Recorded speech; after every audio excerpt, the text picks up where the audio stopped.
শহীদ স্মরণে কবিতাটি কার রচিত? মো মুনিরুজ্জামান। নামাজ শব্দটি কোন ভাষা থেকে এসেছে? ফার্সি। আধুনিক বাংলা সাহিত্যের প্রথম কাব্য ও লেখক? পদ্মিনী উপাখ্যান রঙ্গলাল মুখোপাধ্যায়। বাংলা ভাষায় রচিত প্রথম প্রণয়োপাখ্যান ও লেখক? ইউসুফ জুলেখা শাহ মুহাম্মদ শগীর। বাংলা সাহিত্যের প্রথম মুদ্রিত গ্রন্থ ও লেখক? কথোপকথন উইলিয়াম কেরি যে নারীর হিংসা নেই এক কথায় কি বলে?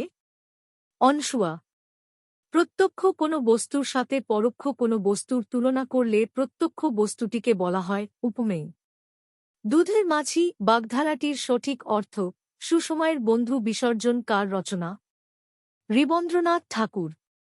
ব্রাত্য শব্দের সমার্থক অতীত টি টা খানা খানি নির্দেশকগুলো কখন ব্যবহৃত হয়? একবচনে। টো পদাশ্রিত নির্দেশকটি কেবল কোন সংখ্যাবাচক শব্দের সঙ্গে ব্যবহৃত হয়? 2 দেনা পাওনা উপন্যাস এর লেখক কে? শরৎচন্দ্র চট্টোপাধ্যায় বাংলাদেশের প্রথম ইতিহাস গ্রন্থ রচনা করেন দীনেশ সেন।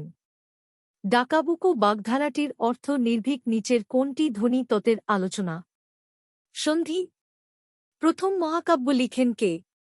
মধুসূদন দত্ত। রাজপুত কোন শ্রেণীর শব্দ? যোগরূঢ় শব্দ। বাংলা সাহিত্যের প্রথম মৌলিক গ্রন্থ কোনটি? বেতাল পঞ্চবিংশতি।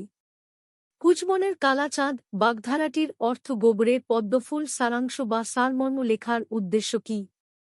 বক্তব্য সংক্ষেপণ। Follow the Facebook page and subscribe the channel to get more educational videos. Thank you.